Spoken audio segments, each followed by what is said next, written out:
বাগেরহাটের মংলায় ১১ বছরের এক মাদ্রাসা ছাত্রকে যৌন নির্যাতনের অভিযোগ উঠেছে। তবে ঘটনার পর আইনি ব্যবস্থার চেয়ে বেশি জোর দেওয়া হয়েছে স্থানীয়ভাবে সমঝোতা আর রফাদফায়। গুরুতর এই অপরাধ ধামাচাপা দেওয়ার এমন চেষ্টা নিয়ে এখন এলাকায় বইছে ক্ষোভের ঝড়।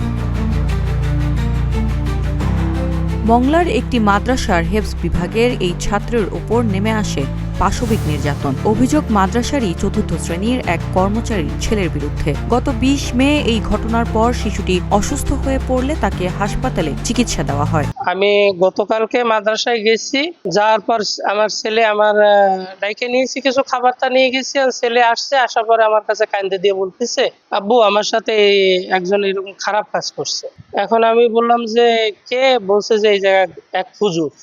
আমি চলো আমি জিজ্ঞাসা করি। এই যে আমি তাদের কাছে জিজ্ঞাসা করলাম, আরো যারা আছে হুজুর তাদের কাছে জিজ্ঞাসা করলাম। তারা বলল যে হ্যাঁ এই ধরনের একটু ঘটনা হয়েছে, আমরা শুনছি 2 দিন আগে, এই বিষয়টা আমরা দেখবো, এটাই বলছে আমাকে। কিন্তু ঘটনা 2 দিন আগেও হয়েছে, এমনকি গতকালকেও হয়েছে। এই ঘটনা প্রথম একদিন হয়েছে তেমন কিছু করতে পারে নাই, কিন্তু দ্বিতীয় দিন খুব খারাপ বাজে ভাবে অবস্থা হয়েছে।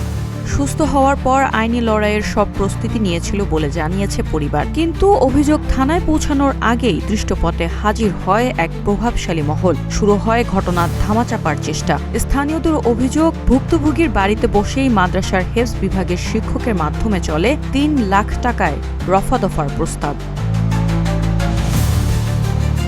এমনকি একটি ভিডিওতে শিশুর চিকিৎসা ও পড়াশোনার খরচ বহনের আশ্বাসের কথাও শোনা যায়। প্রশ্ন উঠেছে, অভিযোগ যদি মিথ্যাই হয় তবে সমঝোতার এই মরিয়া চেষ্টা কেন?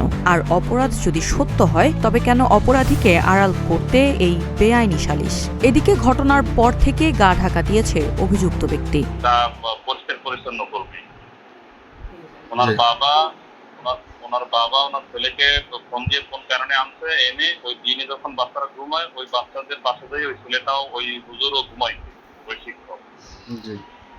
ঘুমানোর পরে পা দিয়ে নাকি কার পাতা একটু নাড়া দিচ্ছে এবং আমি আপনাকে যথাযথভাবেই বলি, এতটুকু করার পর বাচ্চার ঘুম ভেঙে গেছে।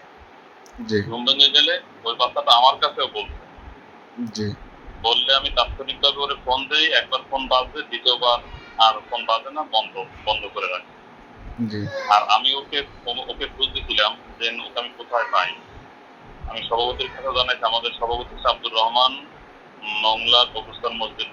শিশু অধিকার কর্মীরা বলছেন, এমন স্পর্শকাতর বিষয়ে সমঝোতা নয়, প্রয়োজন নিরপেক্ষ তদন্ত ও আইনি ব্যবস্থা।